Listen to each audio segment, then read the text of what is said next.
Takže bol som na mojom takom obľúbenom Minecraft serveri a tu príde taký typek, volá sa, že Alex Shotter a povie, že prví 4, ktorí mi napíšu, dostanú najväčší rank a tak na Discorde, čo mi napíšu, tak ja som mu ako napísal a tak toto píše, že hej, že hovoril si dačo o tom rank upgrade, ale že hej, že dám.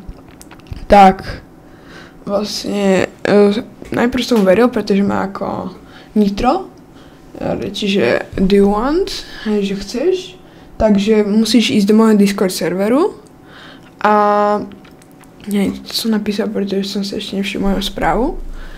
A čiže sa tam prihlásim od toho serveru a v tom serveri je vlastne verifikácia, tak tam treba zadať svoj e-mail a svoj Minecraft username.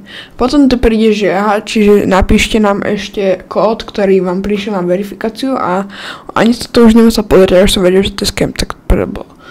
Čo by som im dával Microsoft a už by vedeli, už by mali vlastne prístup k celému Microsoftu. A no vlastne to je všetko, čiže dávajte si pozor na takéto scams.